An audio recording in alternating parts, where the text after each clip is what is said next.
Sois le bienvenu.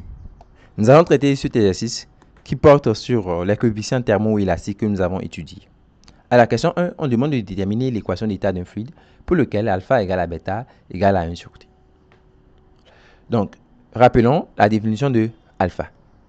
Alpha, c'est le coefficient de dilatation isobare. Ce coefficient est défini comme 1 sur V, dérivé de V par rapport à T, à pression constante.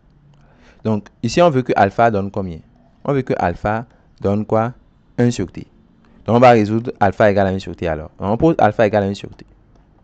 Ceci permet donc d'écrire que 1 sur V, donc dérivé de V par rapport à T à pression constante, est égal à quoi? 1 sur T. Donc, vous voyez que vous devez maintenir la pression constante, très importante. Donc, on garde P constante pour nous. Ok, la pression, elle est constante. Et donc, dans ce cas, je vais écrire que 1 sur V, donc dérivé de V par rapport à T, égale à 1 sur T.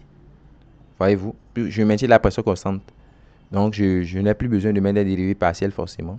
J'ai déjà mis P constante. Maintenant, ce que nous allons chercher à faire, c'est de séparer les variables. On parle de séparation de variables. C'est-à-dire, ici, les variables sont quoi? Nos variables sont ici. La pression est constante. Donc, les variables, c'est juste le volume et la température.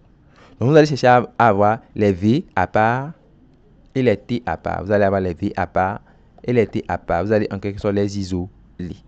Et pour ce faire, c'est très simple. Il suffit que j'amène dt où? De l'autre côté. Vous voyez ça? Dans ce cas, de l'autre côté, vous aurez dt sur T. Et dans le premier moment, vous aurez dv sur quoi? Sur V.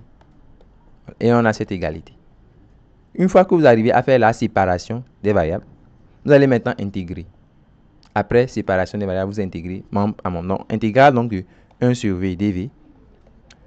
Donc ici, pour moi, quand je mets intégral de f x dx, ça veut dire pour moi une primitive. Voilà. Ça veut dire pour moi une primitive de f. Pas toutes les primitives. Ok. Pour moi, le symbole de l'intégration veut dire une primitive.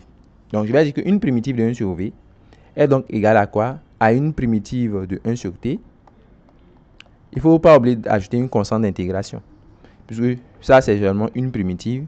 Ça, c'est seulement une primitive. Donc, il reste une constante d'intégration. Donc, plus une constante d'intégration. Que je vais noter peut-être, bon, peu importe les lettres, K, par exemple. Une constante d'intégration K. Mais attention, on avait dit que P est comment? P est constante. P est constante. Donc, la constante d'intégration K que vous mettez doit dépendre de la variable qui est considérée comme étant constante. Donc, la constante d'intégration, donc ça, c'est la constante, voilà, d'intégration. Mais cette constante d'intégration doit dépendre de la variable que vous avez maintenue constante. Ça dépend donc de quoi? De P. Donc, de mettre plus K de P. Maintenant, une primitive de 1 sur B, une primitive de 1 sur V, tout le monde sait, ln de V fait l'affaire. Une primitive de 1 sur T, on sait, ln de T fait l'affaire. Donc, plus une constante K de P. Voilà. Donc, vous aurez alors ln de V moins ln de T égale à quoi? K de P. Ce qui vous permettrait donc d'écrire que ln de V sur T égale à K de P. Et vous pouvez donc passer par l'exponentielle. Vous savez que quand vous avez ln de i égale à A, vous pouvez dire que i ça fait quoi? L'exponentielle de A. Donc ici, on va donc dire que V sur T, ça fait quoi? Exponentielle de K de P. V de T, V sur T, ça fait l'exponentielle de K de P. Je vais appeler ça une fonction. Je vais lui donner un nom. Ok, je vais dire que c'est une fonction de P. F de P, c'est une fonction F de P. Pourquoi pas? Donc V sur T, c'est une fonction donc de P. Pour ne pas traîner forcément exponentielle de K de P à chaque fois. Donc on a V sur T en fonction de P. V sur T en fonction de P. Ça, c'est notre première relation. Vous ne pouvez pas vous arrêter ici et dire que c'est l'équation d'état. N'oubliez pas, notre objectif, c'est de trouver l'équation d'état. Déterminer l'équation d'état d'un fluide pour lequel on a alpha égale à bêta égale 1 sur T. Donc, pourquoi est-ce que je ne peux pas m'arrêter ici et dire que j'ai mon équation d'état? Parce que f de P est quoi? On ne connaît pas f de P. F de P, c'est quoi? C'est un inconnu. On ne connaît pas son expression, quoi. Donc, on ne peut pas s'arrêter là. Heureusement qu'on a encore une deuxième équation à exploiter. On a déjà juste exploité le fait que alpha égale à 1 sur T. on n'a pas encore exploité le fait que bêta aussi est égal à quoi? Est égal à 1 sur t. Donc, on va aussi exploiter la partie bêta de l'équation. Donc, bêta, le coefficient d'augmentation de pression isocore, c'est 1 sur P, dérivé de P par rapport à T, à volume constant. C'est ça, bêta. Donc, on veut poser bêta égale à 1 sur T. Donc, on veut poser bêta égale à quoi? 1 sur T. Ceci permet donc d'écrire que quoi? 1 sur P, dérivé partiel de P par rapport à T, à volume constant, est égal à 1 sur T. Donc, ici, ce qu'il faut maintenir constant, c'est quoi? C'est le volume. Donc, le volume est maintenu constant. Dans ce cas, je réécris l'équation comme 1 sur P, donc dérivé de P par rapport à T, est égal à 1 sur T. Je vais aussi faire une séparation de variables. Ici, quelles sont nos variables? V est constant, donc les variables sont ici P et T. Donc, on va mettre les P à part et les T à part. Il suffit d'amener dt ici et puis le tour sera joué. Vous aurez dans le second membre 1 sur T dt, n'est-ce pas?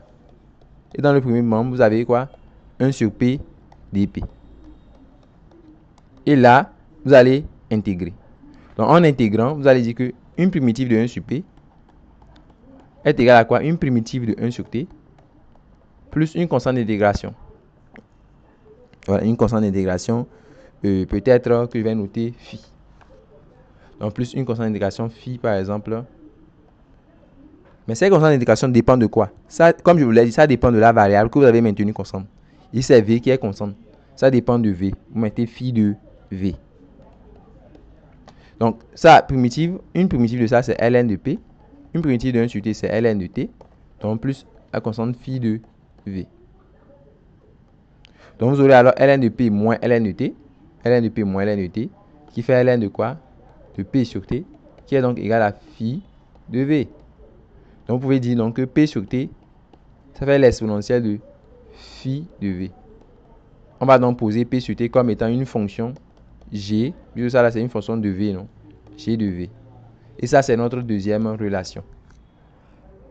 Bien évidemment, on ne peut pas s'arrêter ici aussi pour dire que c'est notre équation d'état parce que G de V est encore quoi? C'est encore un inconnu.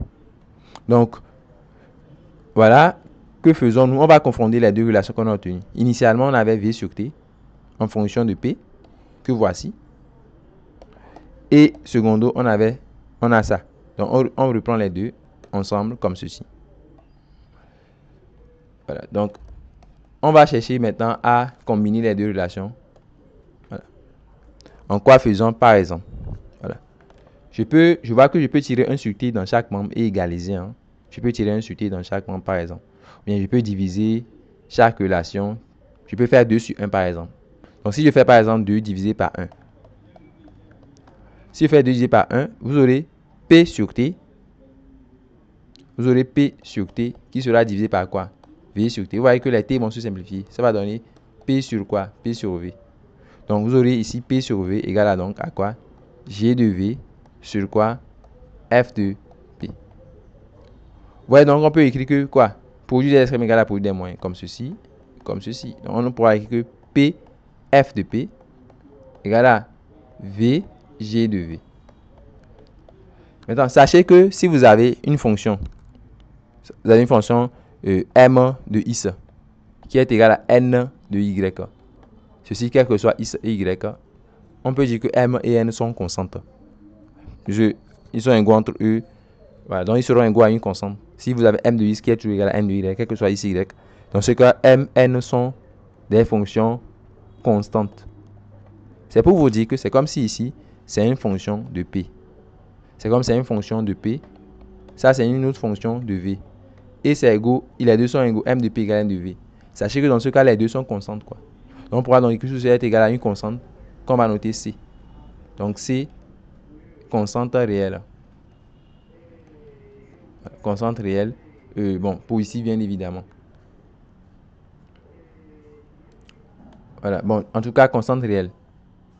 Ça, on en est sûr. Donc, vous voyez qu'à partir de là, je peux tirer f de p si je veux. Je peux tirer par exemple f de p ou bien même g de v. Si je tire f de p, parce que je pourrais dire que f de p est égal à quoi? Est égal à cette constante c. Ce qui me permet de tirer la fonction f de p que je disais qu'elle était inconnue là. ça fait C sur P. Quelqu'un nous pouvait tirer G de V par exemple, et dit que VG de V égale à quoi? Égale à C. Elle pourrait tirer G de V qui serait égal à quoi? C sur V. Dans tous les cas, l'un ou l'autre, ça marche. Donc vous voyez que ma fonction inconnue est trouvée. L'inconnu est trouvé. Là où j'avais F de P là. Et puis je disais qu'on ne pouvait pas s'arrêter. Voilà. On pourra maintenant prendre ça pour travailler. Donc vous devez revenir à l'équation par exemple 1 dans laquelle il y a F de P. Voilà. Donc 1, l'équation dans laquelle il y a F de P, c'est V sur T en fonction de P, non? Donc on a V sur T qui est égal à F de P. Voilà. On vient de trouver F de P comme étant égal à quoi? C sur P. Comme étant égal à une constante C sur P. Donc voyez-vous. Donc vous avez finalement V sur T égale à C sur P. Et quand on fait le produit des extrêmes égal à produit des moyens, vous trouvez PV égale à quoi? Égale à CT.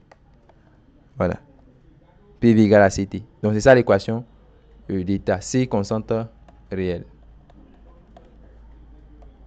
C constante réelle. C'est ça l'équation d'état.